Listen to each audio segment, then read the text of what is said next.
कहीं ना कहीं उत्पीड़न कर रहे हैं। अगर मैं मरीज लिया हूँ, स्कूल का मैं बच्चा लिया हूँ, मैं किसी वृद्ध को बैठाया हुआ और मैं 100 मीटर अगर मैं आगे बढ़ रहा हूँ तो मेरी गाड़ियों को आप लोग उठा के बंद कर रहे हैं। बंद करने के नाम पर, छोड़ने के नाम पर 5,000 4,000 रुपए की डिमांड। हम आंदोलन के लिए बाध्य हो रहे हैं। गांधीवादी तरीके से हम पुनः आंदोलन करेंगे और अपनी बातों को जिला प्रशासन और कमिश्नरेट पुलिस के समक्ष रखने का काम करेंगे। अस्सलाम वालेकुम, मेरा नाम है मकबूल अहमद और आप देख रहे हैं सदाए न्यूज वाराणसी। आज हम वाराणसी के बिनिया पार्क में हैं, बिनिया बाग के पास हैं और हमारे साथ जुड़ चुके हैं Uttar Pradesh auto rickshaw association के अध्यक्ष। और इस समय किस तरह की चालकों की समस्या आ गई है, इसको लेकर आज आपको बोलना पड़ रहा है। नमस्कार, मैं घनश्याम यादव। इस समय जो समस्या की बात है तो समस्याएं तो बहुत है और वर्तमान में यातायात पुलिस, बड़ासी कमिश्नरेट पुलिस द्वारा जो बारकोड लागू किया गया है वो एक बहुत बड़ी समस्या के रूप में उभर कर आई है। आप द्वारा एक हवाला दिया गया था आज से 3 महीना 15 दिन पहले, शहरों में जो है ई रिक्शा की जनसंख्या 26,500 हो गई है, जिसको हम लोगों ने सिरे से नकारा था। आप केवल रजिस्ट्रेशन की बात करते हैं कि जितनी गाड़ियों का रजिस्ट्रेशन हुआ था आप उन्हीं की बात की है। हमने आपको उस समय भी आपके पटल पर एक बात को रखा था, 26.5 की आपका रेशियो जो है गलत है। वर्तमान में इस समय लगभग करीब 21,000 ई रिक्शा है। 5,000 ई रिक्शाएं खत्म हो चुकी हैं, सड़ गई हैं, गल गई हैं, सीज हुई हैं और इनके लाइन में भी पड़ी हुई हैं और इनके कई थानों से जो है ये आप देखें तो इनको नीलाम कर दिया गया है। उनकी जनसंख्या को इन लोगों ने कम नहीं किया और जबरदस्ती ये थोपा गया। आज वर्तमान में देखा जाए तो 21,500 से 22,000 की जनसंख्या है ई रिक्शा की और आप द्वारा जो बारकोड लागू किया गया उस बारकोड में भी आप 11,000 की जनसंख्या पार कर गए हैं। हम लोगों ने पहले भी डिमांड किया था कि हमें आड इवन की व्यवस्था दी जाए, डे और नाइट की, जिससे हम सभी चालकों को रोजगार सुलभ हो सके। आज आप द्वारा जो बारकोड लागू किया गया है वो कहीं ना कहीं हमारा उत्पीड़न कर रहा है। कहीं ना कहीं यातायात पुलिसकर्मी कर रहे हैं, कहीं ना कहीं संबंधित सभी क्षेत्रीय थाने जो भी हैं वो सभी कहीं ना कहीं उत्पीड़न कर रहे हैं। अगर मैं मरीज लिया हूँ, स्कूल का मैं बच्चा लिया हूँ, मैं किसी वृद्ध को बैठाया हुआ और मैं 100 मीटर अगर मैं आगे बढ़ रहा हूँ तो मेरी गाड़ियों को आप लोग उठा के बंद कर रहे हैं। बंद करने के नाम पर, छोड़ने के नाम पर 5,000 4,000 रुपए की डिमांड हो रही है, लेकर छोड़ा जा रहा है। ये तो केवल शोषण हो रहा है। कहा यह जा रहा था कि जब आपको बारकोड मिल जाएगा तो कई सुविधाएं मिल जाएगी, आपको कोई रोक टोक नहीं होगी, आइए जाइए। नहीं, ये तो कहने की बात हुई। सुविधा के नाम पे बताया ना कि बारकोड के नाम पर लूट की व्यवस्था बना दी गई है। आप द्वारा जितने हमको रूट की व्यवस्था दी गई थी वो सारे रूट सभी आपको उसमें 30% रूट तो अभी भी आपने बंद कर रखे हैं। आप सुविधा कौन सा हमें दे रहे हैं? आप देख लीजिए, इस समय पता नहीं क्यों बनास का प्रशासन आंख मूंद कर बैठा हुआ है। जो गाड़ियां आपको सालाना जो है 70 करोड़ रुपया नंबर 1 का टैक्स भर रही हैं, उन गाड़ियों के साथ ये भेदभाव। एक तरफ जो है इसी शहर के अंदर इस समय जो है अवैध रूप से 4 सीटर रिक्शा का संचालन कराया जा रहा है, जिसकी अमूमन संख्या वर्तमान समय में 4,000 के आसपास पहुंच गई है। एक एक रिश्ते पे 5-5 6-6 सवारियों को बैठाया जा रहा है और कहीं ना कहीं ये बहुत बड़ा एक त्रासदी होने वाली है, जिसको प्रशासन अपने संज्ञान में नहीं ले रहा है और जिसका जिम्मेदार भी यहाँ का प्रशासन ही होगा। ऐसे में अध्यक्ष जी किस तरह का प्रयास रहा है, प्रशासन से किस तरह की वार्ता रही है, किस तरह का प्रशासन कुछ कह रही है कि नहीं? प्रशासन से लगभग हम लोगों ने हमेशा अपनी बातों को रखा। अभी बीच में माननीय डीएम महोदय से मुलाकात किया गया, माननीय एडिशनल सीपी चिनेपा साहब से मुलाकात किया गया, अपनी बातों को रखा गया। आप द्वारा एक बात कही गई थी कि हम इसको जो है रूट व्यवस्था को लागू करने के 2 से 3 महीने के उपरांत जो है हम पुनः एक समीक्षा बैठक करेंगे। उस समीक्षा बैठक की अभी तक इन लोगों द्वारा कोई व्यवस्था नहीं की गई है, जिसको लेकर मैं सीपी महोदय से भी अवगत करा चुका हूँ, डीएम साहब को भी अवगत करा चुका हूँ, सीपी महोदय को भी अवगत करा चुका हूँ, मगर अभी तक आप द्वारा कोई भी हमारे लिए जो है व्यवस्था या बातचीत या वार्ता की कोई तैयारी नहीं की गई है।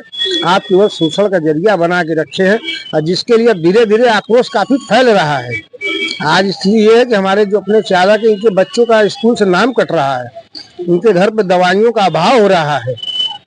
ये सारी तमाम परेशानियां हमारे समझ से पैदा हो रही है, जिसका जिम्मेदार जिला प्रशासन है। आगामी दिनों में हमें लग रहा है कि हम आंदोलन के लिए बाध्य हो रहे हैं। गांधीवादी तरीके से हम पुनः आंदोलन करेंगे और अपनी बातों को जिला प्रशासन और कमिश्नरेट पुलिस के समक्ष रखने का काम करेंगे। स्टैंड की व्यवस्था बना रहे हैं या बना दिए हैं? किस चीज का लेते हैं ये? देखिए, नगर निगम का ये खेल ठीक है, हर साल टेंडर जारी करता है। 7 लाख से टेंडर शुरू हुआ 2007 में, आज 45 से 50 लाख रुपया टेंडर पहुंच गया। और जो 2007 में स्टैंड थे कागज पर, आज भी वही स्टैंड है कागज पर, लेकिन जमीन पर आज तक एक स्टैंड बना के दिया नहीं। और बड़ा हास्यास्पद लगता है कि यातायात विभाग के उच्च अधिकारी चिन्नप्पा साहब भी, उनकी भी बात को नहीं सुना, वो भी नगर निगम के सामने असहाय नजर आए। तो कहीं ना कहीं नगर निगम की ये गुंडागर्दी है, और ये गुंडागर्दी चूंकि साथ सत्ता के लोग के इशारों पे चल रही है, तो ये गुंडागर्दी है। अब नगर निगम का हाल वो है कि उनके अधिकारी कमरे से बाहर निकलना नहीं चाहते। हो हल्ला मचाओ तो सर्वे कर लेंगे, नापी कर लेंगे, ये कर लेंगे, लेकिन हकीकत में जमीन पर कुछ उतारते नहीं। अभी मंगलवार को हम लोग नगर आयुक्त से मुलाकात किया, इसमें तमाम साथी थे हमारे संगठन के लोग। वहाँ पर भी केवल उनका आश्वासन मिला, और जो उन्होंने उस दिन बात कही वो आज तक उसमें 1% भी काम नहीं हुआ। ठीक है, 2-3 चीजें हैं। बनारस का जो प्रशासन है, वो जो नए नए सिस्टम जो बनाता है, वो एक उनका नया लूट का जरिया बनता है। अभी जो QR कोड जो उन्होंने बनाया, बड़ी पीठ थपथपा रहे हैं पीठासीन महोदय, और उनको थपथपाना भी चाहिए, क्योंकि हजारों गरीबों को उन्होंने रोजी रोटी खा लिया, तो उनका थपथपाने का हक है, थपथपा सकते हैं। लेकिन जमीनी हकीकत यही है कि चालकों का शोषण जबरदस्त तरीके से हो रहा है। जरा से चालक अपना जोन छोड़ रहा है तो लूट शुरू हो जा रही है। तो ये तो है। और सबसे बड़ी दिक्कत ये है, जैसे लोग कहते हैं कि देश को 4 स्तंभों पे चलता है, न्यायपालिका, विधायिका, कार्यपालिका, एक आप लोग हैं मीडिया। लेकिन इन चारों को चलाता कौन है? इन चारों को चालक चलाता है। ये चारों तो हर ऐशो आराम से फिट है, लेकिन जो इनको चलाता है उनकी स्थिति क्या है, इस पर कोई बात करता है? कहीं विधानसभा, लोकसभा, कोई भी जो चुनाव होते हैं उसमें घोषणा पत्र या शपथ पत्र या संकल्प पत्र जो भी जारी होता है, कहीं चालकों का जिक्र है? कोई भी सदन में कभी चालकों के मुद्दे पे कोई भी विधायक, सांसद बात उठाया आज तक? और इसकी वजह है चालक की राजनीतिक ताकत नहीं है। अगर देखा जाए तो देश में किसान के बाद अगर किसी की सबसे बड़ी ताकत है तो वो चालक की है। इसको किस तरीके से लिया जाए ये तो अब चालक साथी समझ पाएंगे। लेकिन देखिए, जैसे अभी एक नया समस्या पैदा हुई है। जैसे पहले लोगों ने गालियां ली तो पहले बारकोड वगैरह की समस्या नहीं थी, किसी के मामा ने दिला दी, किसी के ससुराल वालों ने दिला दी, किसी के दोस्त ने दिला दी, कोई अपने रिश्तेदार से, तो उन्होंने अपने नाम गाड़ी फाइनेंस करा दी। लेकिन वो रहता है काशी जोन में, वो रहता है क्या नाम है, काशी जोन में, किसी भी में। अब उसने भाई किसी तरह पैसा इकट्ठा किया, गाड़ियों को अपने नाम ट्रांसफर कराया, तमाम चीजें किस्त भरी, तमाम चीजें करके वो लेकर आया। यातायात विभाग पहले कहा कि डाटा नहीं आया है। हमारे संगठन के सारे पदाधिकारियों ने आरटीओ से बात की, डाटा मुहैया कराया 17 तारीख को, दिन मंगलवार। 17 तारीख को 16 दिसंबर तक का डाटा यातायात विभाग में आ गया। उसके बाद यातायात विभाग के जो इंचार्ज हैं उन्होंने कहा कि 2 दिन के बाद हम डाटे को छाट के लगाना शुरू। अब हम लोग अभी आज मिल के आ रहे हैं, घनश्याम भाई, हम तमाम लोग गए थे वहाँ, चालक भी गए थे। अब वहाँ कह रहे हैं कि उस डाटे में एक ही पता है, डबल पता नहीं है। अरे डाटे में एक पता है, आरसी में तो है ना यार, एक पता है, दो पता है, ये किसकी कमी है? ये चालकों की कमी है। ये कमी तो यातायात विभाग और आरटीओ विभाग की है, उसका खामियाजा चालक भुगत रहा है और क्लियर भी नहीं बता रहे हैं, खाली वादे पे वादा। 2 दिन बाद, 3 दिन बाद, 2 घंटा करीब हम लोग रहे वहाँ पे। यातायात एसपी साहब से मुलाकात भी नहीं हो पाई, कहीं मीटिंग वूटिंग में थे। न इन अधिकारियों का बैठने का कोई समय निर्धारित है कि जिस समय निर्धारित हो उस समय पे आदमी जाए तो उनसे मुलाकात हो जाए, कोई टाइम टेबल नहीं है। एकदम यहाँ के अधिकारी तानाशाह बन के सिस्टम को चलाना चाह रहे हैं, बनारस को चलाना चाह रहे हैं, लेकिन ये भूल रहे हैं कि बनारस ये अपने हिसाब से चलता है। प्रयास कर ले लेकिन चलेगा नहीं। तो क्या लगता है बागी जी की 1 जनवरी से क्या आंदोलन की तरफ जाएगा संगठन या ई रिक्शा चालक?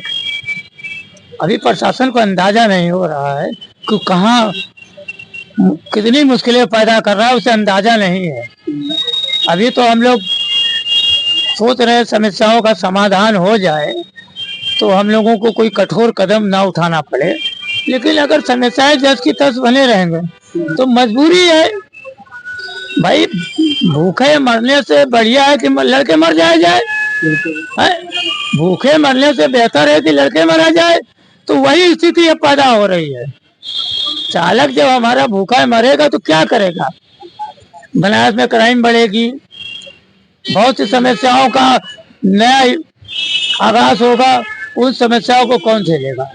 तो ऐसे में 1 जनवरी से क्या सही आंदोलन की तरफ जाएंगे? देखिए अभी तो हम लोग प्रयास कर रहे हैं कि बातचीत हो, एक समीक्षा बैठक हो, कोई रास्ता निकले बीच का, जिससे प्रशासन को भी दिक्कत ना हो, हमारे चालकों को भी दिक्कत ना हो।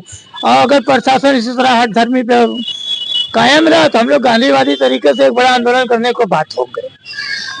ठीक है, बहुत अच्छा लगा बात करके। हम बात कर रहे थे जुबैर खान बागी साहब के साथ, और जिस तरह से ई रिक्शा चालक और ऑटो चालक की जो समस्या है उनका समाधान नहीं हो पा रहा है, और जो समस्याएं हैं उनको लेकर बराबर जो है आला अधिकारी से बातें हो रही है, यातायात विभाग के अधिकारियों से बातें हो रही, नगर निगम से भी कई बार बैठकें हो चुकी हैं, तमाम तरह की बैठकें होती है, लेकिन जो समस्या है उनका समाधान नहीं हो पा रहा है, जिसकी वजह से कि अब चालक जो है आंदोलन की तरफ जा सकते हैं। एक बार फिर से एक बड़ा आंदोलन बनारस की सरजमी से उठ सकता है, और एक बड़े आंदोलन के लिए मजबूर होंगे यहाँ के चालक साथी। मिलते हैं अगले अपडेट में।